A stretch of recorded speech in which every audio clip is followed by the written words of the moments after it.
Hello, everyone, and thank you so much for joining this youth-focused food system dialogue for the 2021 UN Food Systems Summit.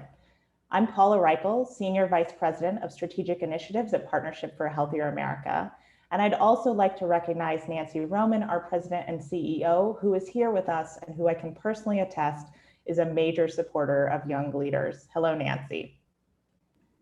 Hi. I'm excited to be here with you today to begin a conversation with emerging leaders on the future of food systems, the focus of the 2021 UN Food Systems Summit.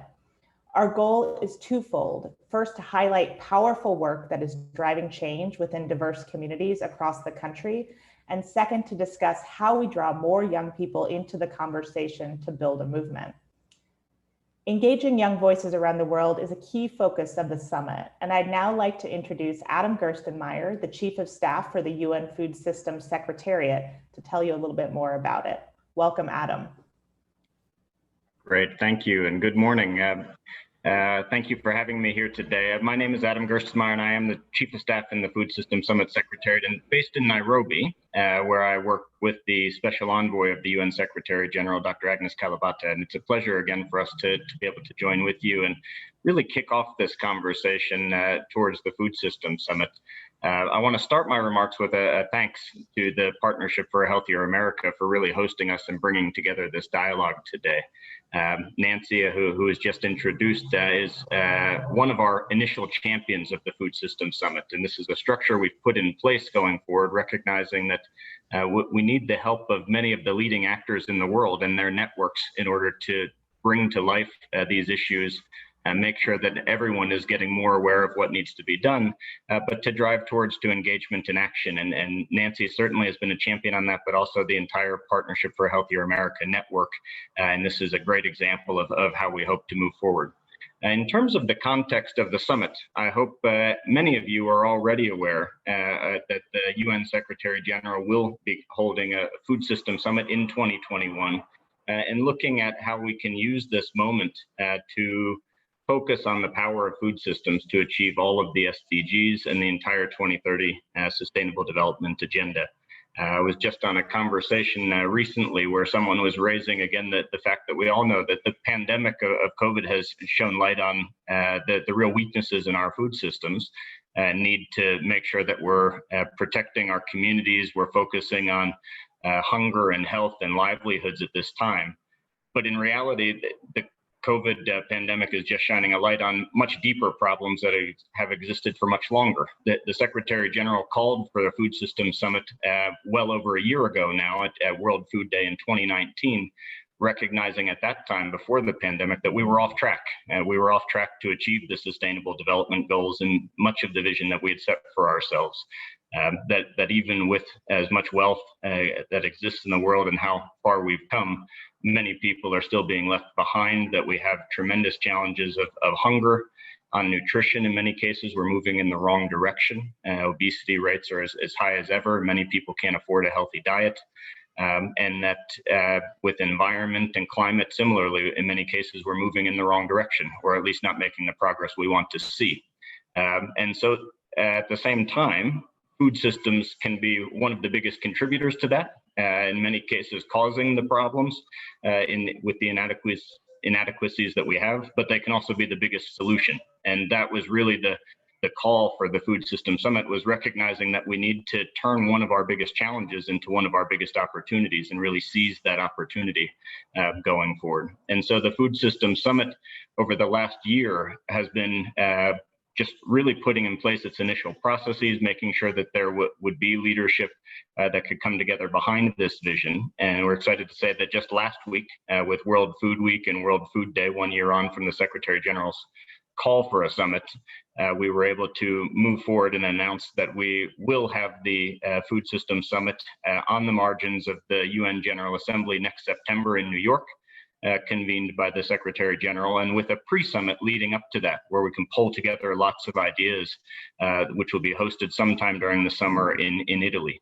And yet at the same time, the summit very clearly has been saying that this is not about those moments. This is really about a process. And the Food Systems Summit deliberately is seeking to be a people summit, a solution summit that can get all ideas from all communities in the world on the table to see how we use this 1.5-year process now remaining to shape the next decade of our lives and come through on our vision and our goals.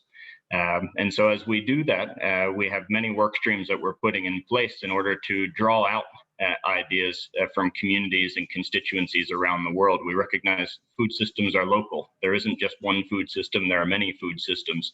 And what people want for those food systems are for them to decide and work through in many multi-stakeholder dialogues. And so we're enabling that with a set of food system summit dialogues. We're enabling the generation and refinement of solutions through action tracks.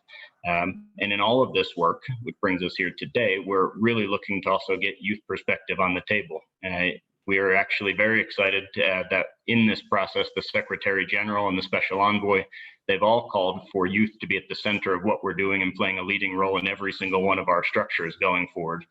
They're vice chairs of our action tracks. They'll be key to every dialogue that we have.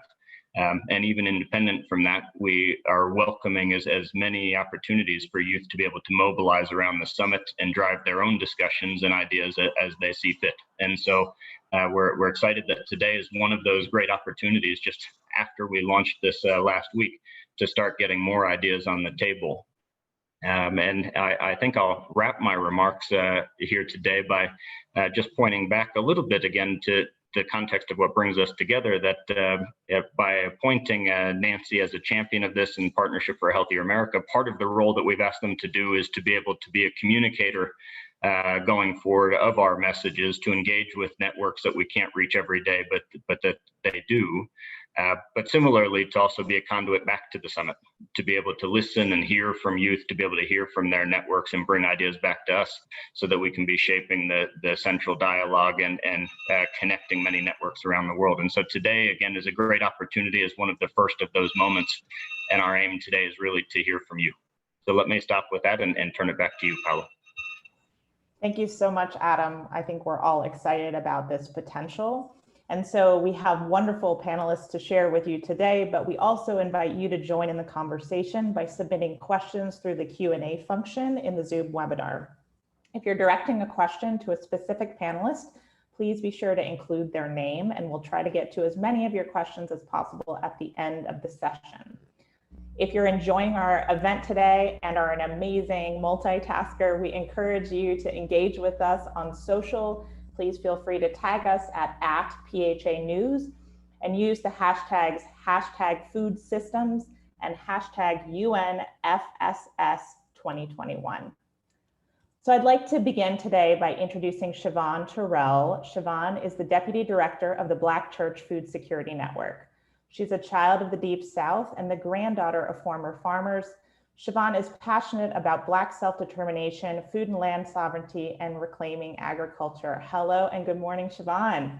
Hi, good morning. It's so good to be here with you all on today. Wonderful. So Black churches have really played such an important role in the food movement historically. So can you tell us a little bit about that and what you're trying to achieve now with the Black Church Food Security Network? Yes, thank you for that question. And I first want to start off with setting the framework of the work that many Black communities have done across America. So African American leaders have a long history of presenting human rights violations to the UN, from Paul Robeson charging genocide by the American government towards Black people in 1951, to Queen Mother Moore demanding reparations for Black Americans in 1962, to Malcolm X turning to the UN to make a case for basic human rights for Black Americans in 1965. Today, I am standing on their shoulders and I am acknowledging the work that they have done. And I'm also lifting up human rights violations as it pertains to food apartheid in Black communities across America. The National Black Food and Justice Alliance defines food apartheid as the systemic self-destruction of the self-determination to control our own food and agricultural initiatives in our communities, whether by exclusion of agriculture industries, lack of access to arable and farmable land, blatant and subtle discrimination in our food systems, and by concentration of extreme poverty and lack of land ownership. So the answer to that is food sovereignty. Food sovereignty really pushes us to get to the root causes of hunger and food insecurity globally and in our communities in America. It really causes us to look at food producers as being the center of our food systems and acknowledging cultural foodways and indigenous practices. So I also want to lift up Reverend Tuggle. Reverend Tuggle says, if you are doing any community-centered, community-based work, you first have to look at what is the centerpiece of that community. And when you are talking about Black communities, the centerpiece of Black communities is the Black church. And that's where we center our work as the Black Church Food Security Network. Historically, Black churches have always been an anchor in providing resources, providing colleges, creating mutual aid associations, banks, as well as it serves as a place where Black individuals can practice self-determination. So in that same vein, we are acknowledging our past in creating co-creating food systems that utilizes the vast resources of the Black community that is found in the institution of the Black church. And this work that we're doing is not new. We stand on the shoulders of our ancestors like Vernon Johns, who have done this in the 1960s, who was the predecessor of Martin Luther King at Dexter Avenue Baptist Church, who on Saturdays, he was out there farming in his overalls. On Sundays, he preached that mighty word. And then directly at the service, he had his farm stand, selling produce directly to the community. We also stand on the shoulders of Mother and Father Divine. In the midst of the Great Depression, they started a food chain in New York. They bought farmland in upstate New York and distributed the food that they grew on their farmland to inner city communities in New York City. So understanding that the Black Church Food Security Network is answering the call to action that our ancestors and our forefathers and foremothers have put forward to us. We are co-creating community-based food systems in partnership with farmers and Black churches. And we are leading it in a way that those who are directly impacted by the food inequities are the ones who are taking their charge and redefining community-based food systems in their communities. Thank you so much, Siobhan. That's super inspirational. We have just a quick amount of time, but I think, so much of what you captured is really the movement for ownership. How does food sovereignty really manifest in the way that you're working with Black churches across the country? Just real quick. Yes, so food sovereignty, the right to define your food system. So we are encouraging, or we are a self-help organization that root our work in the Black church. So Black churches have access and ownership of land across America. So we encourage churches to start community gardens to grow food to distribute to their community. We also encourage churches to utilize underutilized assets, such as their dining hall, multi-purpose rooms to host farmers markets, as well as to put those church vans on the road to have meal drop-off sites to their community. So we are using the resources that are readily available in our communities to address food insecurity. Love that. Thank you so much, Siobhan. I'd now like to introduce Alex Behar, who's the Vice President at Cultivian Sandbox Ventures. Alex grew up in Cape Town, South Africa, and is a trained economist, a member of the Dismal Sciences. In his current role, he supports a portfolio of innovative food and ag tech companies. Welcome, Alex. Thanks for having me. Good to be here. Wonderful. So Alex, can you tell us a little bit more about venture capital and venture funds and the goals of both Cultivian and Sandbox? Sure. So Cultivian Sandbox operates like many venture capital firms. So I think I can give a kind of broad overview of how we work, and it should give an indication of how the industry in general works. Within Sandbox, we have kind of three verticals: healthcare, food and agriculture, and insurance. Cultivian Sandbox is the food and agriculture vertical within that I focus on. The overarching goal of what we do is to try and bring innovation to food and agriculture to solve a lot of the issues we've just been discussing. The kind of call it problem we see is that there's a lot of great innovation coming out of universities, other research bodies, or just really driven, passionate entrepreneurs that really do address major pain points, but they need help kind of getting that to scale. And that's where we come in. So we support them most obviously with capital, with money. That's the reality of it. But money usually isn't enough, and there's other areas that we support in. So in many ways, you can think about it as being giving these companies the privilege that maybe they didn't have before. So that's advice from people who have done this before, be it either through our team or our network of other entrepreneurs who have successfully scaled businesses, introductions to new customers that we have within our network, as well as access to kind of the next stage in financing. We can only take a company a certain way, a part of the way, and we need somebody to take the next step, and we can make sure that transition is smooth, such that whatever awesome technology or innovation these companies or entrepreneurs have come up with can actually get to the end user. Absolutely. And Alex, when we chatted, we talked about most people not associating technology and agriculture together. But one of the objectives of the summit is really to boost nature positive production at scale, which requires that investment. So how do you see technology coming into play? Yeah, so you're referring to a WEF report that came out kind of recently, which I appreciate you passing on, because it actually gave me a chance to read it, and I'd encourage others to do the same. What was striking there is that we are, the reality is we are a financial services provider, right? We are about financial returns, yet every point made in that report are topics that we talk about daily with entrepreneurs, within our team, within our broader network. These are the daily issues that we're trying to solve. So if we think about a couple of these, like ecosystem restoration or regenerative agriculture, right?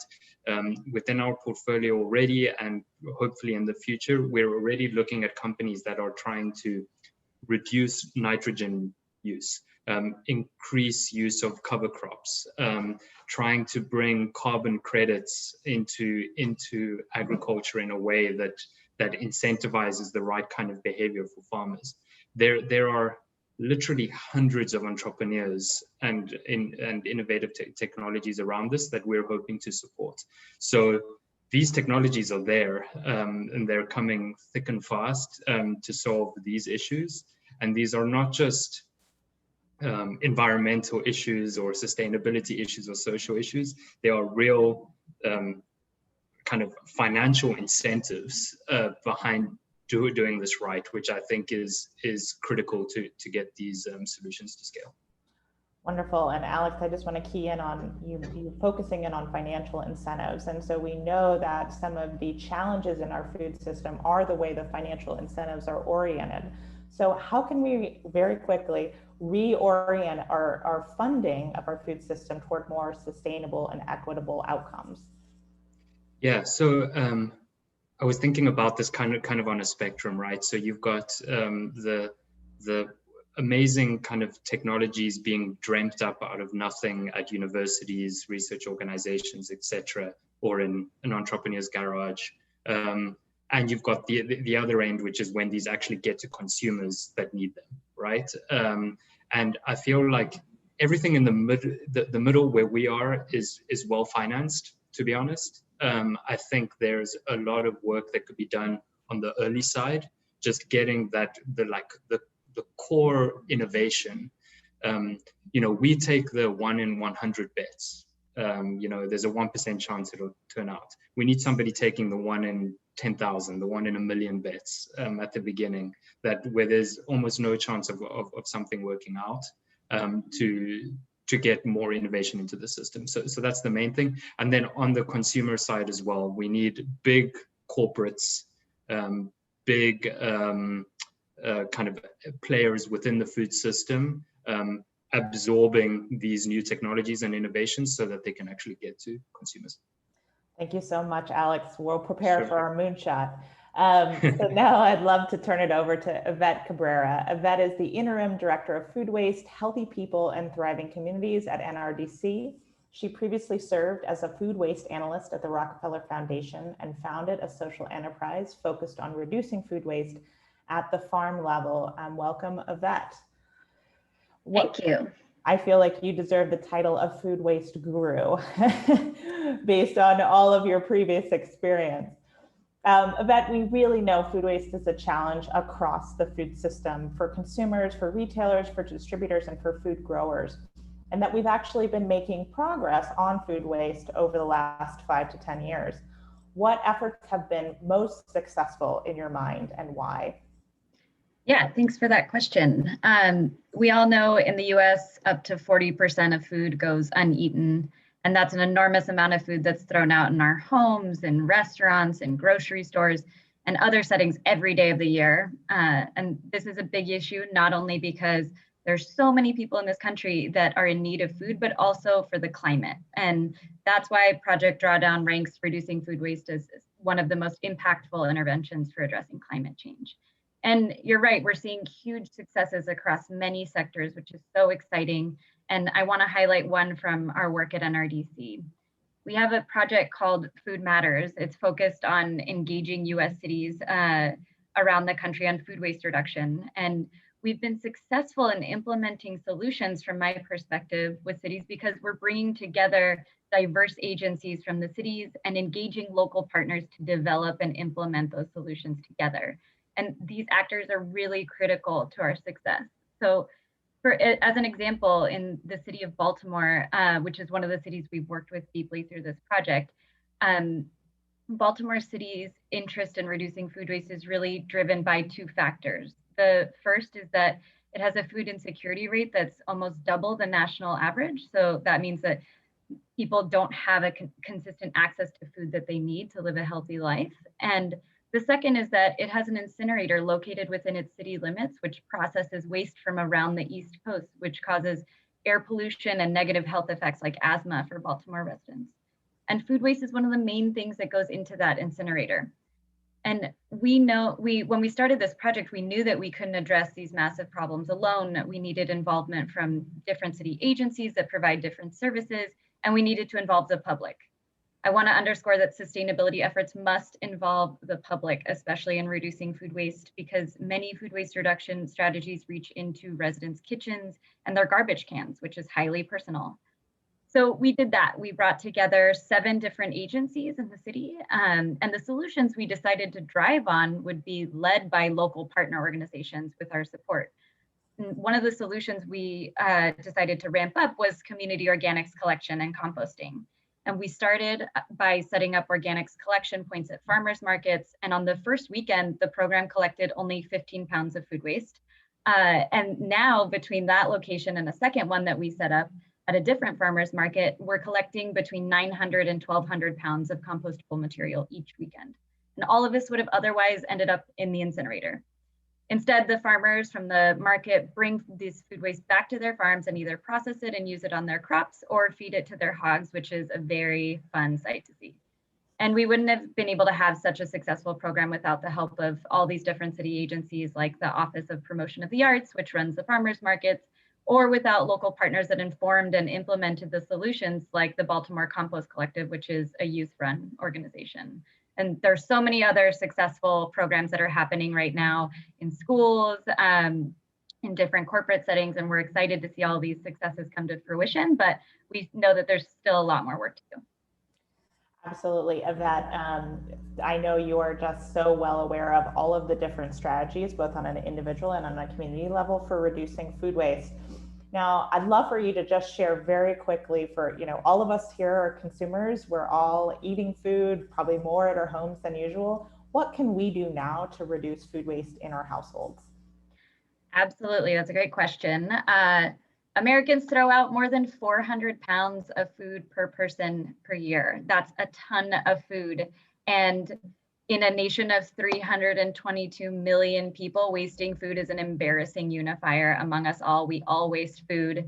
I want to point you towards a campaign that NRDC has. It's called Save the Food. You can find it at savethefood.com. We started this campaign to help people understand the role of household food waste and equip them with the tools to reduce food waste in their own kitchens. You can find everything from tools that help you do portion sizes to recipes with things that normally go to waste in kitchens. We have a best if used series that help people understand expiration dates and how to better understand them so they're not throwing away food when they don't need to.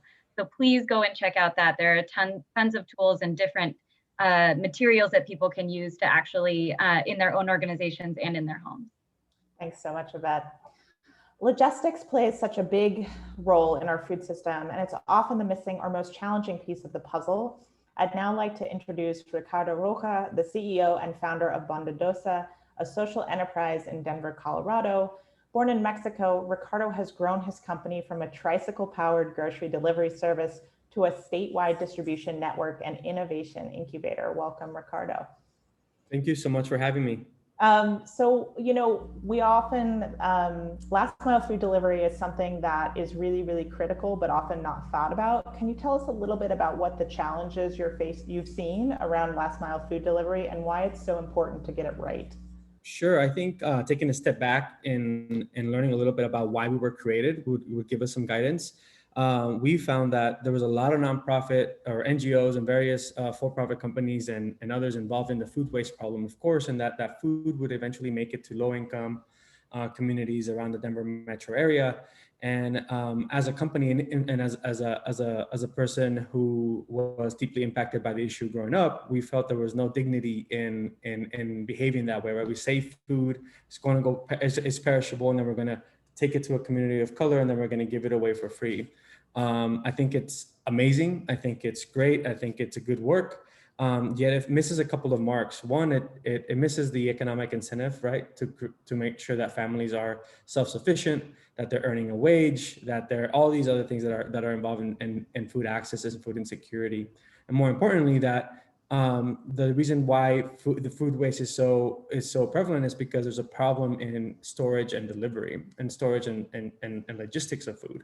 And our thought was that we could create a company that could reimagine our supply chain, that could reimagine the way that the food system works, and the way that we get food to more people. I think Siobhan mentioned something very interesting earlier on today about the fact that it's about who owns the food system, and if it belongs to you, then we get to decide the rules and how it behaves and how it impacts people, especially those deeply impacted by food insecurity. And so our vision has always been that if Bondadosa could own its supply chain, if Bondadosa could, and therefore people, right, own its own food chain, would it be more kind? And that's what we're striving for, is to create a more sustainable food system here in the state of Colorado and hopefully replicate it across the states. Why is it so challenging? I think it's because it's expensive. I think it's incredibly expensive to get high quality food to low-income neighborhoods because of lack of infrastructure that exists in those neighborhoods or those communities. So things like storage facilities and vehicles for transportation can be both taxing on the small companies that I think Alex was talking about, or even on just the environment, right? It's just been, in terms of storing food that is very far away from the neighborhood that it's intended to go to, and then we transport it over to that neighborhood. And so it's expensive. There's lack of infrastructure, and very little people are interested in solving food access work through the form of logistics, as I found, at least here in Denver. And so it's been exciting. And it's also been very, very, very important part of our response to COVID-19. Yeah, go ahead. Yeah, absolutely. So I love that you said very few people are interested in logistics, because I think you're right that it's so critical and so important, but it's sort of not as visible, right, as a part of the problem. How do you think we can take maybe your learnings from Bondadosa and others from across the country and bring this idea to scale to really bring access to good food in all communities? Yeah, I think that the food access problem is a logistics problem. I think that it is about sourcing, storing, and delivering food. There's interesting opportunities in partnerships with NGOs, other for-profit companies, and government agencies that have proven to be a very successful way of getting high quality food to more people. I think that logistics is dirty. It's not fun. There's no glamour. There's no pictures to be taken. But you're in a warehouse and you're packing and you're storing and you're delivering food. And so approaching it from that perspective, I think, has been a good reason as to why we've been successful. The other thing is focusing on route density and saturation. Think about the U.S. Postal Service or UPS or FedEx. It's about saturating a route with as many people who need this food as fast as possible and making it as efficient as possible. And so it was only until we got to that point that we were able to make this very much sustainable. We envision a place where we have a standard shipping rate for food. Why not? And that standard shipping rate is equitable, and that it's sustainable for those who are producing the food, and eventually for those who are consuming it. Thanks so much, Ricardo. So as we mentioned, part of the challenge of food systems transformation is operating at scale. And so I'm now happy to introduce Andrea Albright, the Senior Vice President and General Merchandising Manager of U.S. Snack, Beverage, and Impulse at Walmart. Andrea has held many different positions at Walmart, from merchandising to human resources, and is well known for her ability to find creative solutions to complex problems, which is what we all need, right? Andrea, you've been involved in Walmart for so long, most the majority of your career. What really keeps you motivated and engaged and excited to do the work? Yeah, thanks, Paula. Thanks for having me. Gosh, I think we talked about this early on. I've been at Walmart for 15 years. I've worked in fashion, I've worked in HR, I've worked in food. And when you think about the scale of Walmart and the global reach, it's a global company. We have over 11,000 locations. We serve 265 million associates or customers, right? And then you think about it's the largest grocer here in the US. The ability to impact positive change is one of the most exciting things for me, because you can come up with something really cool, implement it, and have such a massive impact across the nation, across the world. And so that's one of the most exciting things for me, is to be able to come up with these ideas, figure out how to impact positive change, figure out how to make a difference, and see it come to life at scale. Love that. Well, we know, of course, as you mentioned, Walmart is the US's largest retailer, and it really is a hub for grocery access, specifically in rural communities, but really across the country now. So what steps are you excited about that Walmart's taken to help consumers make better choices? Yeah, it was actually music to my ears to hear Ricardo talk about access, right? Because that's such a critical component of making healthy food choices. And when you think about Walmart, we are the largest grocer in the US. 90% of the US population lives within 10 minutes of a Walmart store. And so when you think about the proximity to customers and people who need our services and people who need access to healthy, affordable food, that's really incredible. And while the principal advantage used to be our physical proximity to stores and having quick drivability access, the whole commerce world has changed, right? And it's really shifted to a digital standpoint. And so this short drive and this close proximity to customers has really helped us kind of shift how we think about serving customers, however, whenever they choose to shop. And the access piece becomes really important when you think about serving all customers across all income levels. So we've really been focused on accessing SNAP benefits through online shopping channels. And so now we have 45 states that, through a partnership with the USDA and different state agencies, that allow us to use SNAP benefits for online grocery pickup. And so that really starts to create more access, however customers want to choose to shop, and makes that convenience aspect, because pickup for groceries is free. It makes that convenience access a lot more able to more consumers. And so you know, when we think about the additional ways that we can continue to educate customers that I think are really, really important, it's around labeling, and it's around how we think about better for you initiatives. And so one of the big things I'm super proud of, and I've got a little prop here, is our Great For You labeling.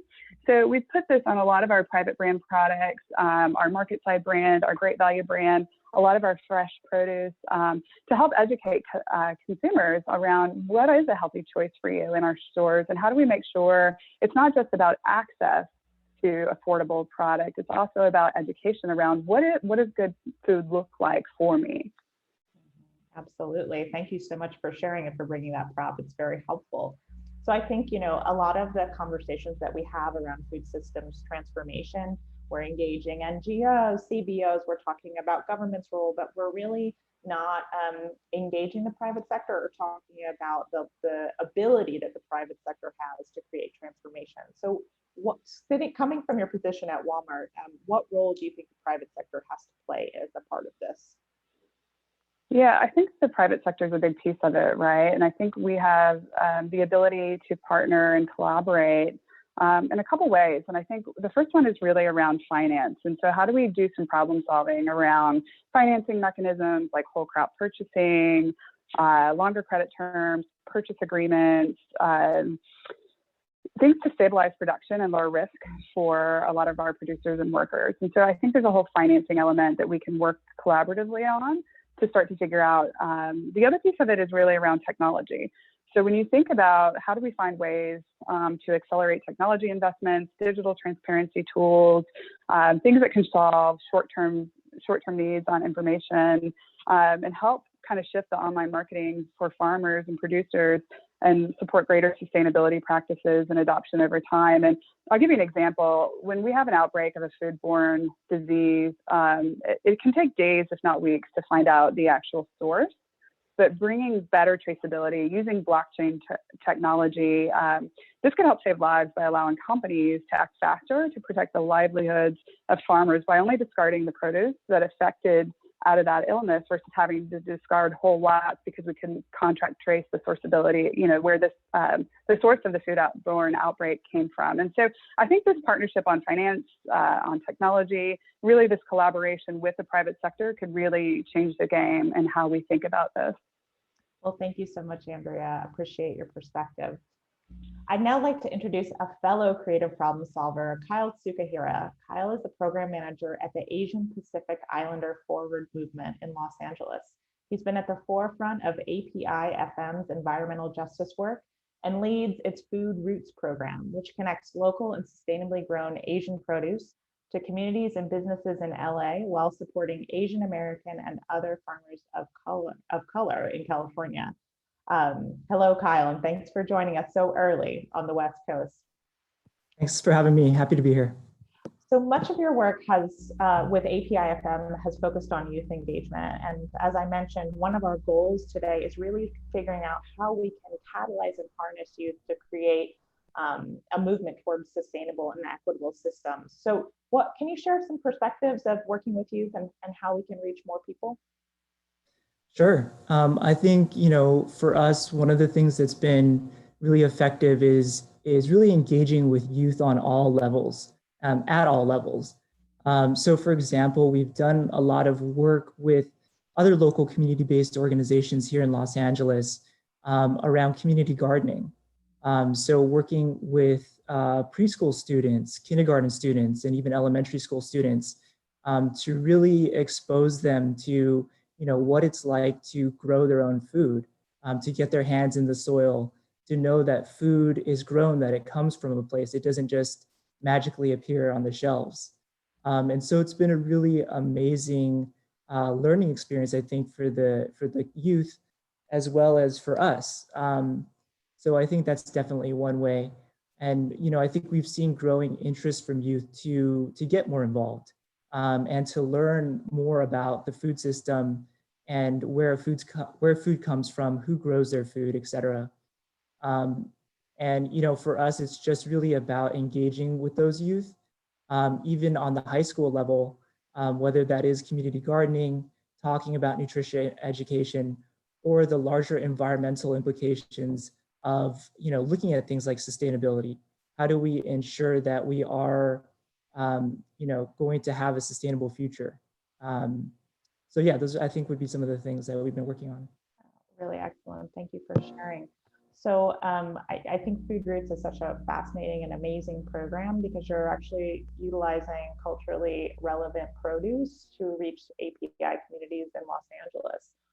Do you feel, from your perspective and vantage point, that our current food system is meeting the needs of API communities? And if not, how can it improve? Sure. I would say in short answer, no, but I think there is room for improvement.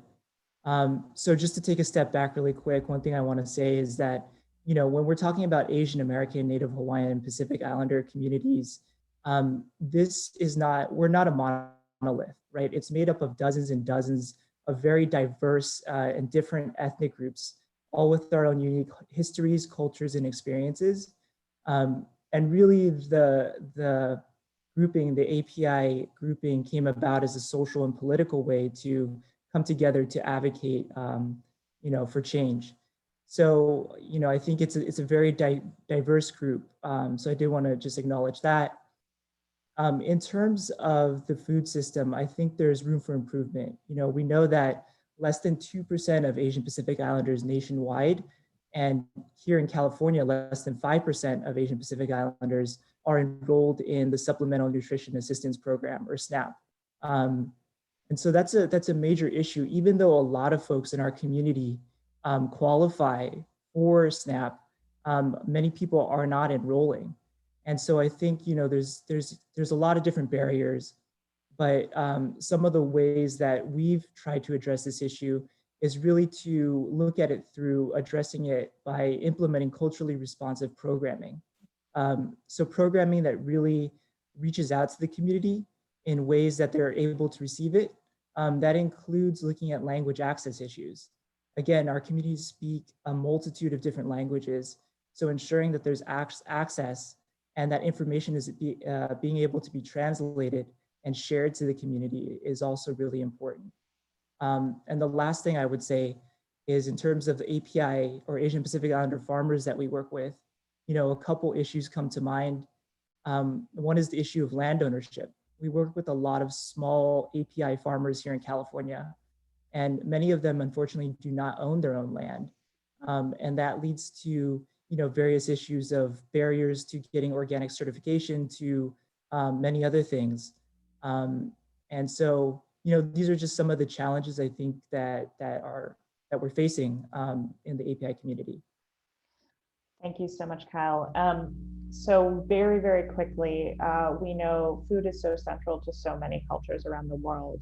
You know, how can we celebrate that sort of intrinsic, what's important to food culture for each individual community, while also focusing on issues like sustainability and equity and what matters now?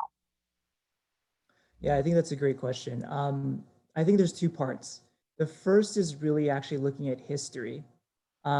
So myself being a fourth generation Japanese American, you know, I've been directly, and my family has been directly impacted by the history of this country. So for example, Executive Order 9066, which was passed during World War II, incarcerated over 110,000 Japanese and Japanese Americans in this country, 2/3 of which were American citizens, in 10 concentration camps throughout the country, one of which was Heart Mountain, which is where my grandparents were incarcerated.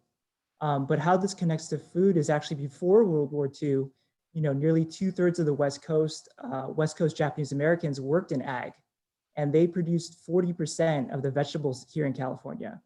And even during the incarceration, Japanese Americans grew their own food and really utilized their agricultural expertise to transform, you know, these barren landscapes into productive farmlands. So I think one of it is looking at history and seeing that, you know, Asian American history is American history, and Asian Americans have contributed significantly to the agricultural history of this country. And then really quickly, the second piece, I think in terms of what matters now, is I know we've seen the impact of COVID-19 and what it's had on communities throughout this country. And so one of the things that we've tried to do to address this pandemic is work with our network of local farmers to get fresh and, most importantly, culturally relevant produce to our community members in need throughout LA County. And so I think these are some ways that we could really celebrate the roots of our food culture and history, while looking at the issues that are impacting our communities today. Thank you so much, Kyle. Manal Kahi's work in the food system began when she moved from Lebanon to New York City and went on a quest for decent hummus. Finding none, she and her brother Wissam started making their own from a family recipe. From that, Eat Offbeat was born, a New York City-based catering company that employs resettled refugee home cooks to share beloved meals from their home country. Welcome, Manal. Thank you, Paula. Thanks for having me. We know, talking to you think about Eat Offbeat, it's so much more than just a catering company. Can you tell us really about your big overarching mission? Absolutely. Thank you for that, Paula. So we at Eat Offbeat, like you mentioned, we deliver authentic meals that are entirely conceived, prepared, and delivered by refugees resettled here in New York City. For us, the goal is to bring the best global home cooking from around the world to our customers here in New York. And we do that by hiring talented home cooks who happen to be refugees by status. We train them in case the professional training is lacking. We train them to become professional chefs. And then we deliver their food the way they make it at home to our customers all over New York, hopefully soon all over the US. And for us, really, the goal or the impact that we see is threefold. First, it's to create quality jobs for talented refugees who want to be in the food industry. The second is to build bridges or build connections between us as a company cooking at the kitchen and our customers having our food at home or at their office. And the third goal for us ultimately is about changing the narrative around refugees, around immigration, by showcasing a different and a more positive story. Right? It's a story where refugees are the chefs, they are the heroes, they are the ones helping us New Yorkers discover something new and something different, not the other way around. So it's really flipping the perspectives on what charity is. We're not a charity, we're a for-profit. Our chefs are actually in the position of helping New Yorkers and not the other way around. They do not necessarily need any charity. They actually contribute to the local economy. They make the New York food scene a bit richer. And that's kind of the whole point ultimately. Yeah, absolutely. So we know COVID-19 has really uprooted a lot of our prepared food businesses. So can you tell me a little bit about how you've evolved your work, especially through the pandemic? Absolutely. And Paula, you introduced us as a catering company, which we're not anymore. So. Oh, there you go.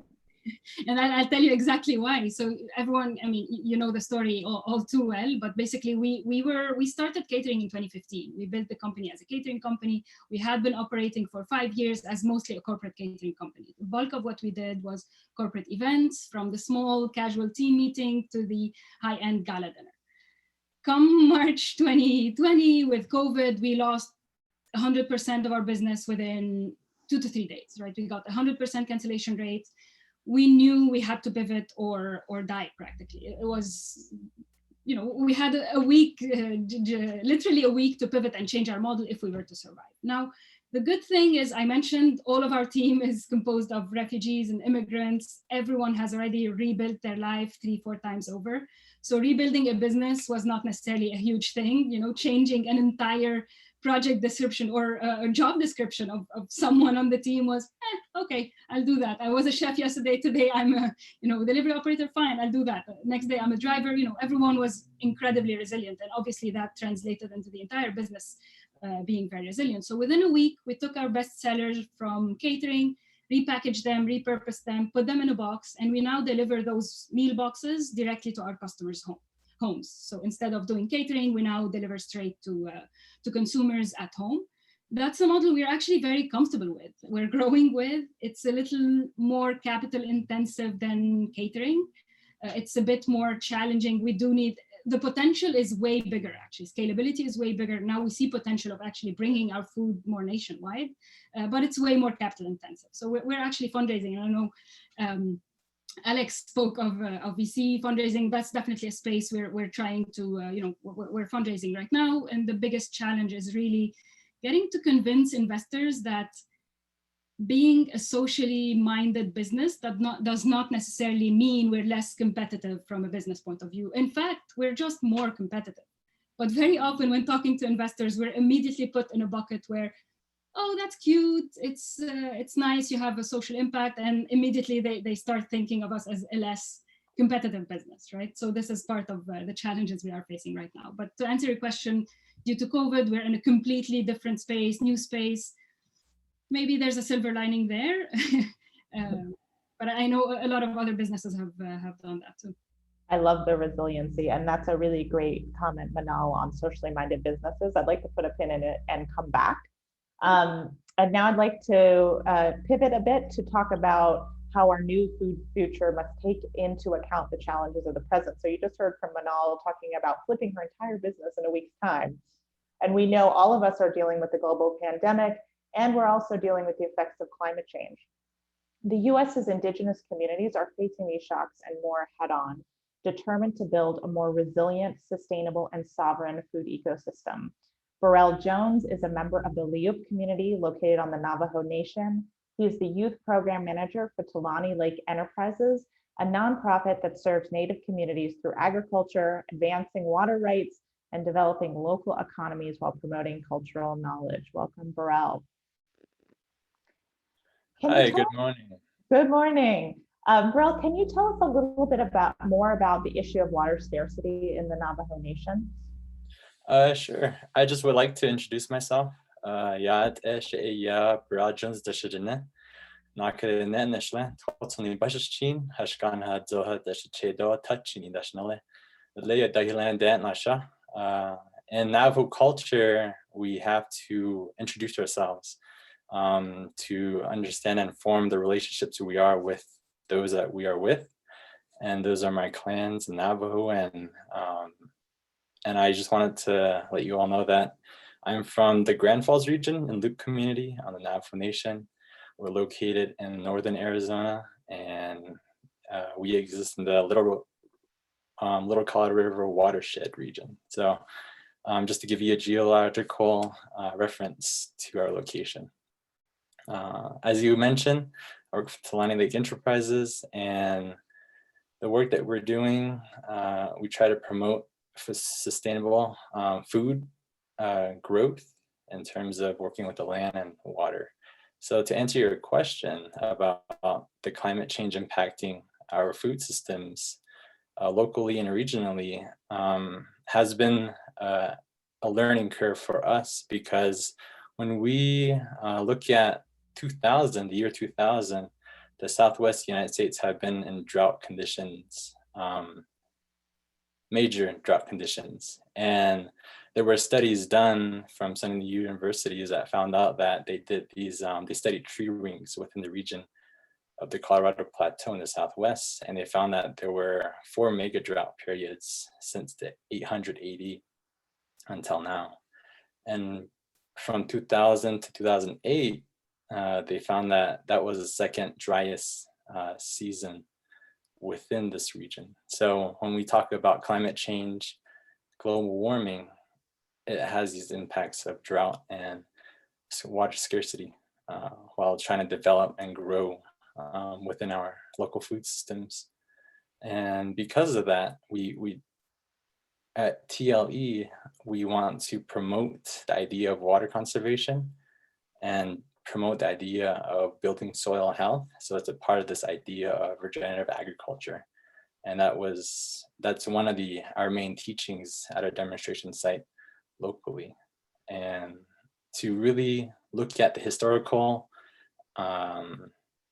doings in this country, there's a lot of complexities with it, because when we look at water quality, that's another issue in terms of how scarce water is, fresh water to use to grow and to consume, or for potable use.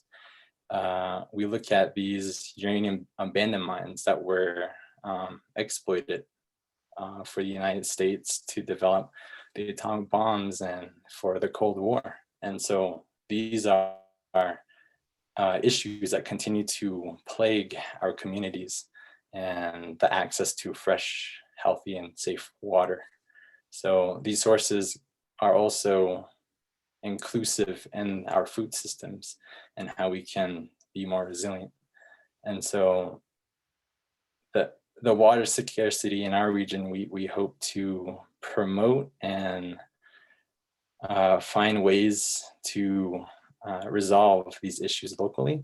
And so a lot of it just deals with our traditions, and a lot of it's reconnecting with our land, our water, reconnecting with ourselves as human beings, because these historical atrocities that were done to indigenous peoples in the Americas continue to affect us, impact us in a negative way, and that deals with our daily livelihoods. So it's a lot of intricacies. Yeah, absolutely. You know, it's so hard to think about kind of those compounding factors that create challenges to food sovereignty and to moving to a more sustainable, equitable food system. And Burrell, I know you work a lot with young people too in your community. Even amongst all the challenges, where do you see hope? What inspires you to keep going day to day?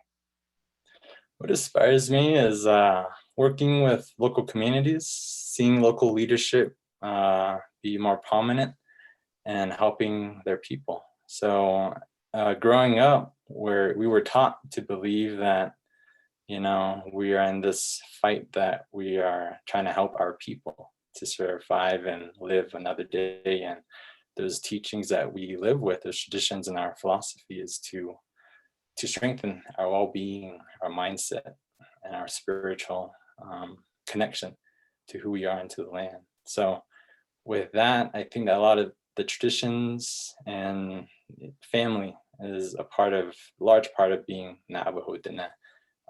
Your grandparents teaching us, you know, the simplest importance of saving water. They know what that means and they live through it.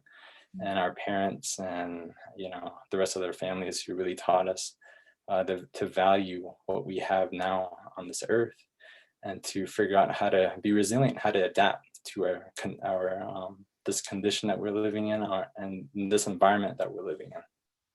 Thank you so much, Burrell. We can't have a conversation about, you know, how we engage young people in the food movement without talking about the role that schools have to play.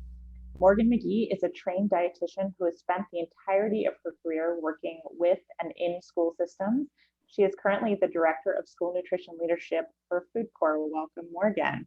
Hi, good morning, good afternoon. Good morning, good afternoon, whatever time it is. So Morgan, we talked a little bit, you know, Food Corps members in schools kind of usually have sort of set aside roles, but COVID-19 has really thrown that for a loop. So how have they really come to step in and you know, fill in the needs of the school communities now? Yeah, so we have a national AmeriCorps service program that serves 16 states and Washington, D.C. Flexibility really has always been the name of the game. From the rural communities in New Mexico to the bustling New York City, our service members have responded and adapted based on the unique needs of their service community. Our service program connects kids to healthy food in schools. And, you know, it's like, okay, well, they're not in school, so what's going on? Our areas of service are hands-on education, healthy school meals, and building a school-wide culture of health. Largely speaking, these areas of service still apply. At the onset of the pandemic, our service members quickly pivoted to engage students in virtual education.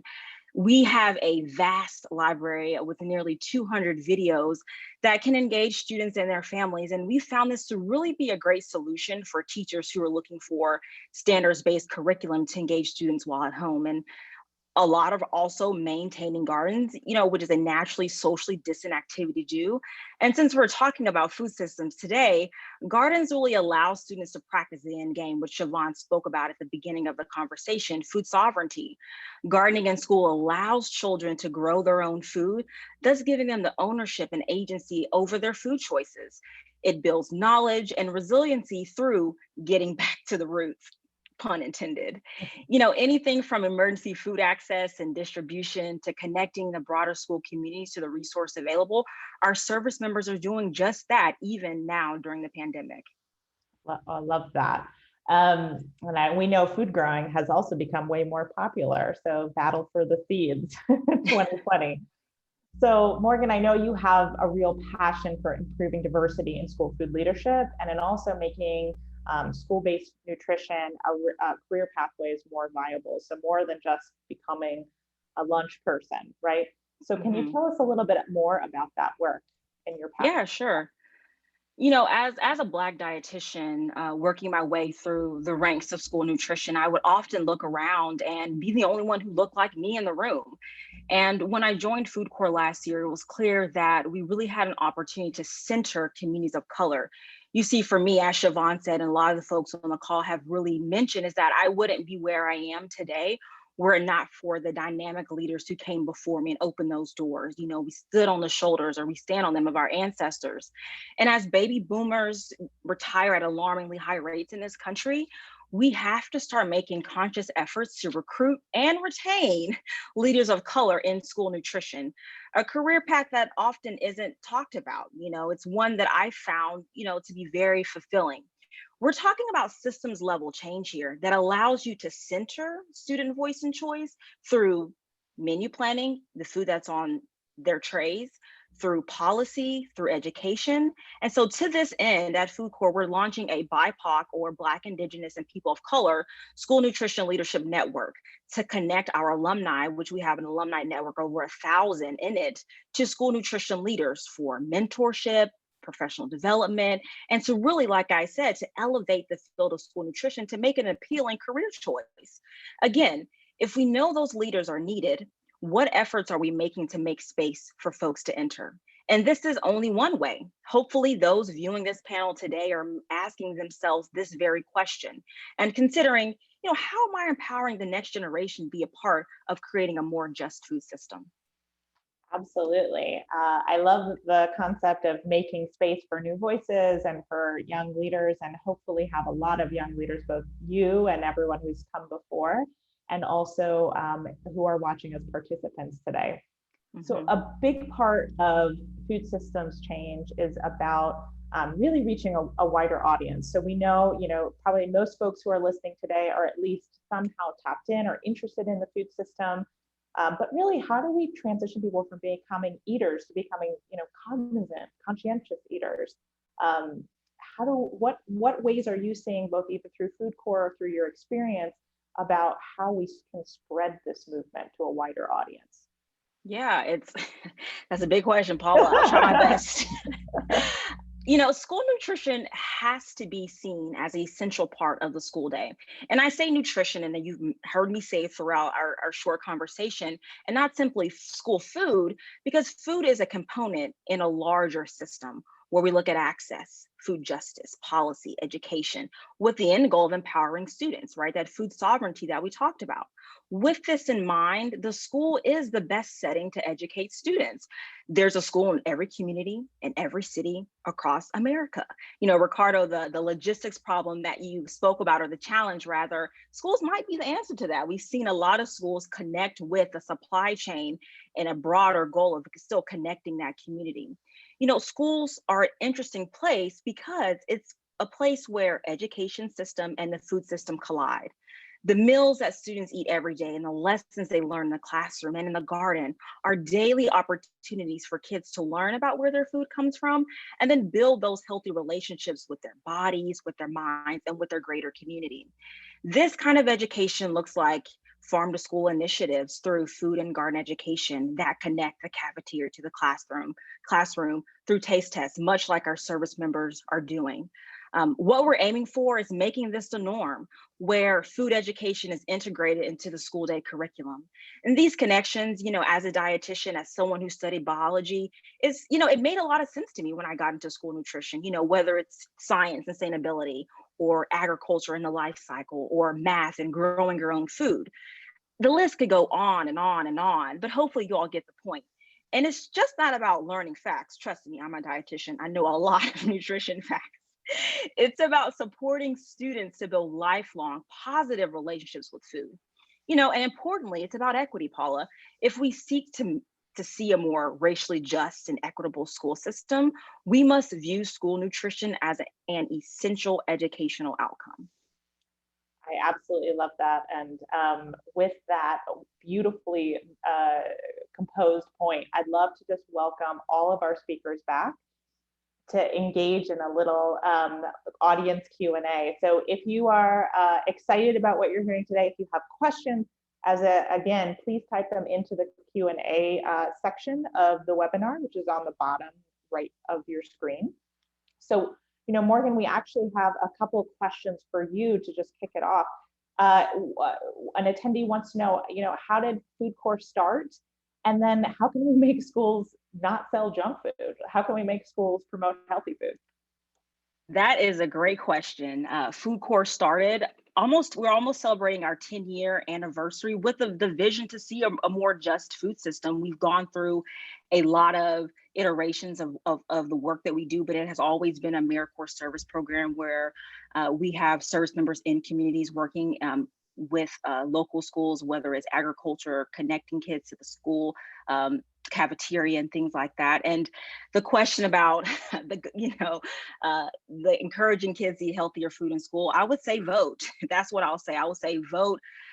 We have our national election in a few weeks.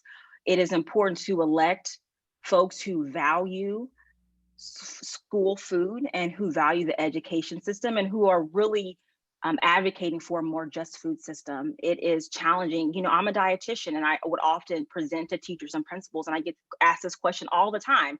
Well, hey, what about breakfast? They're feeding my kid this, or what about the sodium? It's so high in that. Again, I'm with you with the nutrition facts, but we're talking about systems level change. So we're talking about policy. We're talking about advocacy. It's not simply about just saying we don't like it. We want to support our teachers who are doing it, support our school nutrition professionals who are working during the pandemic and working under very challenging circumstances where they may not have the infrastructure and the staffing and the support, the financial support. And so we at Food Corps have a online policy toolkit where you can go. Please go to our website and check it out. We have an action center, sign up for advocacy alerts so that you can stay abreast of what's happening politically and know what to advocate for in your local communities. Wonderful. Thanks so much, Morgan. And we will be following up with all of you who are attending today with some key links. So anything that's mentioned that you're interested in, no need to search now. We will send that to you. So I want to just acknowledge that someone in the chat really commended Ricardo for talking about logistics and for making it more prominent. Ricardo, so many people can learn from you. Is there a way for people to join this good logistics movement, or what can that look like?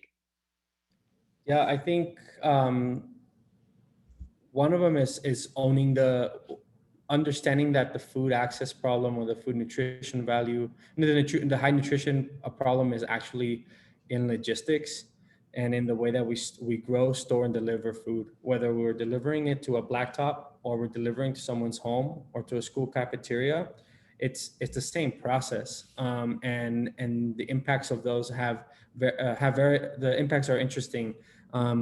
For example, schools through CACFP or the Child and Food Nutrition Services or in the programs that have a ton of waivers right now during COVID is an interesting opportunity for you all to experiment with your food. There's a $3.68 reimbursement for dinners, for example. Before COVID, 9 out of 10 children did not utilize this program, which meant that there was millions and millions and millions of dollars being underutilized in the entire country. And so for us, it's thinking about how we can, and in very innovative ways, use levers, sometimes from the federal government or sometimes from the private sector, to try to get more nutritious food to more people. And the way to get started is by understanding, one, who's growing your food and where it comes from. 2, how long does it take for it to get there? And 3, how quickly is it making it to the person who is consuming it? I think those are the 3 things that we need to understand.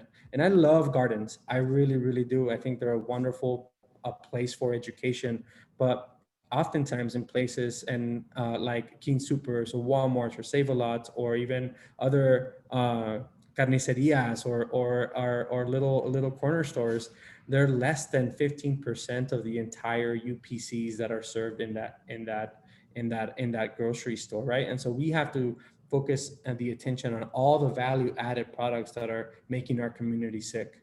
All the value-added products that are extractive in nature and not bringing the money back into the community. All the things that live for years and years on shelves and remain and retain a certain margin. Those are the things that I think we should be focused on. And then, of course, I know there was one person who reached out and said if you can connect with me, please visit bondadosa.org, submit a request. We'd love to incubate new things. Yes, absolutely. So now I have a question for the group, and I'd like to start with Siobhan, who opened us up.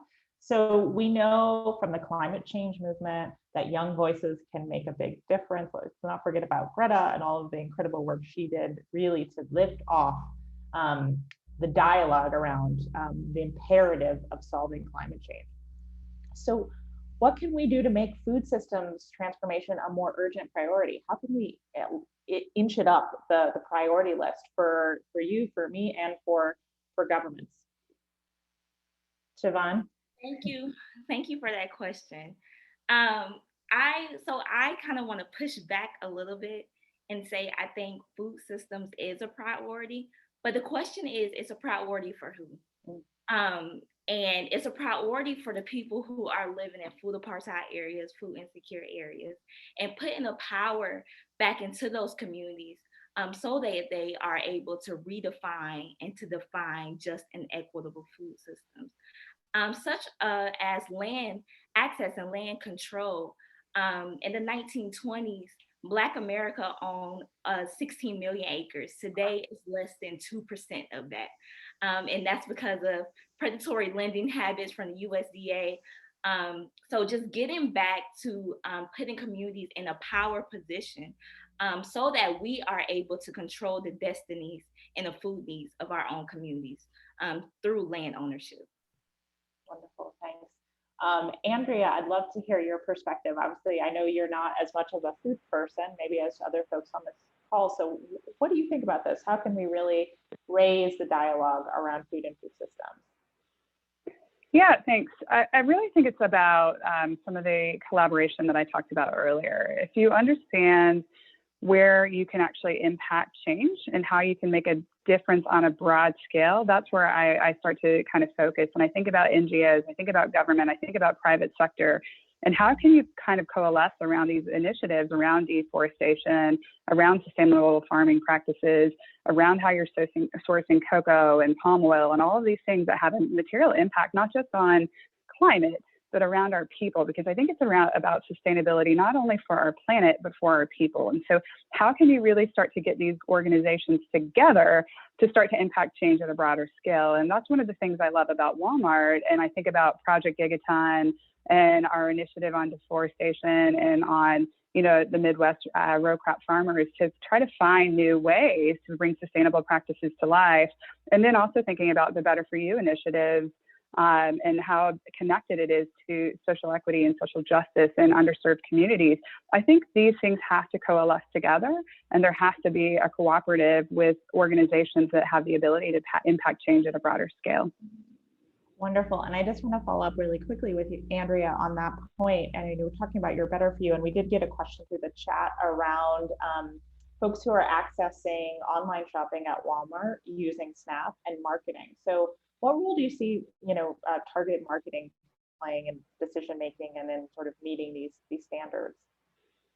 Yeah, I think the question was specifically around technology and algorithms. And, as a retailer that operates at a global scale, obviously some of our technology is our competitive advantage. But what I can tell you is that we're really focused on nutritional content. We're really focused on labeling. We're focused on making sure that some of our best items are featured prominently. And that includes things like bananas and strawberries and some of these really healthy items that you want to give better access to.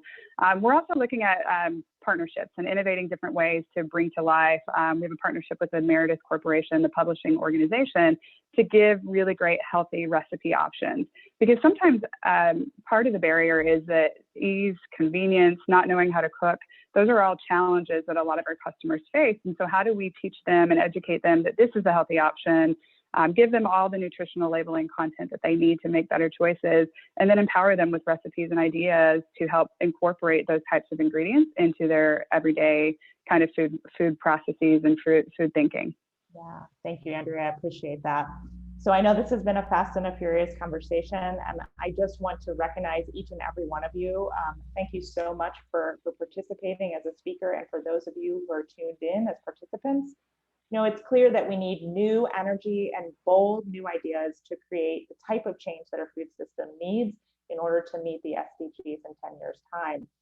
We also need each and every one of you to take action toward a stronger and more equitable food system. So I encourage you to stay tuned into the conversation by signing up to be a UN Food System Summit hero. That information is available on the summit webpage. We also have friends across the pond at the Food Foundation who are organizing a global youth food charter to present at key international events. And again, we'll follow up with all of that information. And then finally, you know, we've heard a lot about centering community and drawing from diverse experience and really leaning into new ideas. And so we really want to hear from you.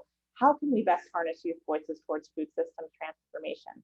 Please email us all your great thoughts, all your ideas to info@ahealthieramerica.org.